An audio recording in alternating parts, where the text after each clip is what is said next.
Hello friends, आज फिर से मेरे वीडियो में आपका स्वागत है। आज आपको बताएंगे क्लास 12th का बायोलॉजी का हिंदी में सब्जेक्टिव का आंसर की दिखाने वाले हैं। ठीक है, तो जिन जिन स्टूडेंट का कमेंट था कि सर हिंदी में भी लेकर के आइए, तो बिल्कुल लाइक करें और कमेंट करके बताएं कि आप तक ये वीडियो पहुंचा या नहीं। राइट, और शेयर ज़रूर करें ताकि उन लोगों के भी प्रॉफिट हो सके।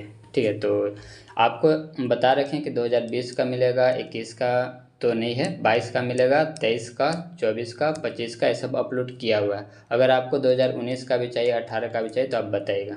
ठीक है, तो यहाँ पर आपको हम 2024 का बायोलॉजी का सब्जेक्टिव का आंसर की दिखाने वाले हैं।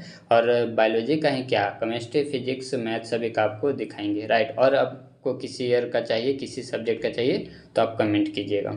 चलिए तो स्टार्ट करते हैं क्वेश्चन नंबर 26 से। तो इसमें लिखा हुआ मूल सिद्धांत क्या है, तो ये रहा इसका आंसर, इसको आप रीड कर लीजिएगा। ठीक है, चलिए इसके बाद आगे चलते हैं। क्वेश्चन नंबर है 27। इसमें लिखा हुआ है अनुकूली विकिरण का एक उदाहरण दें, तो ये रहा इसका आंसर। इसके बाद क्वेश्चन नंबर 28, श्लेष्म संबंध लसिकाव उत्तक क्या है, तो ये रहा इसका आंसर। इसके बाद क्वेश्चन नंबर 29 है पृथ्वी पर सबसे ज़्यादा जैव विविधता कहाँ पाई जाती है। ठीक है, तो ये हो गया इसका आंसर। चलिए इसके बाद क्वेश्चन नंबर है 30। तो इसमें लिखा हुआ पर्यावरण एवं वन मंत्रालय द्वारा प्रारंभ की गई 2 योजनाओं का नाम बताएं जो हमारे देश की प्रमुख नदियों को प्रदूषण से बचाने के लिए शुरू की गई है, तो ये रहा इसका आंसर। इसके बाद क्वेश्चन नंबर है 31 है। देखिए इसमें लिखा हुआ है क्वेश्चन नंबर 31 में कैनाबिडाइड्स रसायन का स्रोत क्या है। ठीक है, तो ये रहा इसका आंसर। इसका नंबर 32 है। क्वेश्चन नंबर 32 में लिखा हुआ है पुनर्योजन के अतिरिक्त कौन सी प्रक्रिया डीएनए में विविधता लाती है। ये रहा आंसर, इसको आप नोट डाउन कर लीजिएगा। ठीक है, तो यहाँ पर आंसर लिखा हुआ है, इसको आप अच्छे से लिख लीजिएगा। ठीक है, चलिए इसके बाद हम लोग आगे चलते हैं तो और भी आंसर आपको दिखाते हैं। अब बाकी का भी आंसर, इसको आप अच्छे से नोट डाउन कर लीजिएगा। चलिए इसके बाद हम लोग आगे चलते हैं, तो ये आंसर हो गया। इसके बाद अगला क्वेश्चन है क्वेश्चन नंबर 33 है। इसमें लिखा हुआ है मीथेन उत्पन्न करने वाले जीवाणु का नाम लिखें, तो ये रहा इसका आंसर। इसके बाद है क्वेश्चन नंबर 34 है मादा विषय विषम युग्मता का एक उदाहरण दें, तो ये रहा इसका आंसर। इसको आप नोट डाउन कर लीजिएगा। चलिए इसके बाद हम लोग आगे चलते हैं नेक्स्ट क्वेश्चन की तरफ। ये हो गया सेक्शन बी। ठीक है, क्वेश्चन नंबर 35। तो देखिए इसमें लिखा हुआ है प्रतिजैविकों द्वारा प्राप्त की गई प्रतिरक्षा टीकाकरण द्वारा प्राप्त प्रतिरक्षा से किस प्रकार भिन्न है, तो ये रहा इसका आंसर। इसको आप देख लीजिए। इसके बाद क्वेश्चन नंबर है 36। देखिए 36 में लिखा हुआ है पुष्पों द्वारा स्वपरागकण को रोकने के लिए विकसित की गई 3 कार्य नीतियों का उल्लेख करें, तो ये रहा इसका आंसर। इसको नोट डाउन कर लीजिएगा। इसके बाद क्वेश्चन नंबर है 37 है। इसमें लिखा हुआ विकास की प्रक्रिया में प्राकृतिक चयन से आप क्या समझते हैं, तो ये इसका आंसर हो गया। इसके बाद क्वेश्चन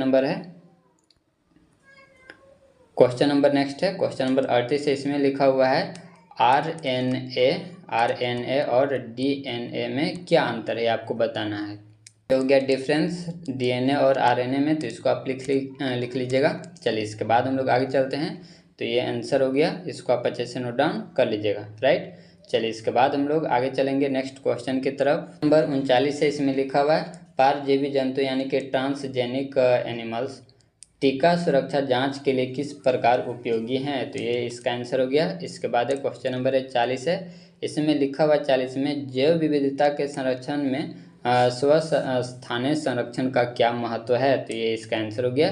चलिए इसके बाद क्वेश्चन नंबर 41। देखिए इसमें लिखा हुआ क्वेश्चन नंबर 41 में खाद्य श्रृंखला क्या है, जलीय पारितंत्र के लिए एक खाद्य श्रृंखला की रचना करें, तो इसका आंसर ये रहा। हो गया आंसर। खाद्य श्रृंखला रहे या फिर आहार खाद्य रहे, बात एक ही है, तो उसका भी आंसर यही हो जाएगा। इसको आप अच्छे से लिख लीजिएगा। ठीक है, तो ये आंसर हो गया और ये रहा इसका डायग्राम। ठीक है, चलिए इसके बाद आगे चलते हैं नेक्स्ट क्वेश्चन की तरफ। क्वेश्चन नंबर 42 है। इसमें लिखा हुआ निम्न को परिभाषित करें, तो ये रहा ए और बी और ये रहा ए बी का आंसर। इसको आप लिख लीजिएगा। चलिए इसके बाद हम लोग आगे चलते हैं, तो नेक्स्ट है क्वेश्चन नंबर अगला सेक्शन है सेक्शन नंबर सी। तो इसमें देखिए लिखा हुआ है 43 में व्याख्या करें कि किस प्रकार जैव प्रौद्योगिकी का उपयोग चिकित्सा में किया जा सकता है, तो ये रहा इसका आंसर। इसको आप देख लीजिए। चलिए इसके बाद हम लोग आगे चलते हैं। नेक्स्ट क्वेश्चन नंबर है 44। इसमें लिखा हुआ है उद्यान मटर के गोल एवं पीले तथा झुर्रीदार एवं हरे बीज को जनकीय पीढ़ी लेते हुए एक द्विसंकरण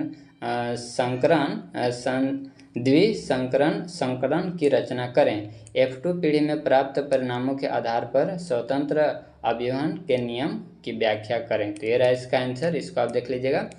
चलिए इसके बाद हम लोग आगे चलते हैं। तो ये इसका डायग्राम हो गया, इसको आप लिख लीजिएगा, ठीक है, इसको आप बना लीजिएगा, राइट।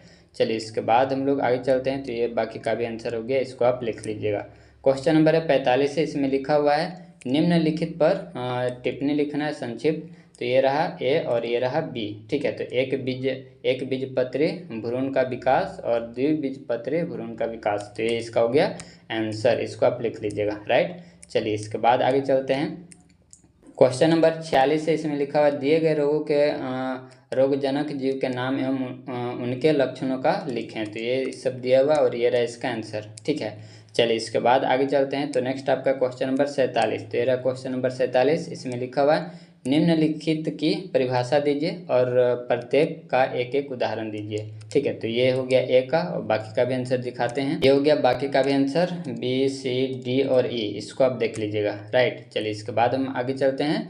लास्ट क्वेश्चन है क्वेश्चन नंबर 48, इसमें लिखा हुआ है एक संकरण की सहायता से प्रभाविता के नियम की व्याख्या करें। तो ये रहा इसका आंसर, इसको आप लिख लीजिएगा, ठीक है। चलिए तो इसको आप नोट डाउन कर लीजिएगा, ठीक है।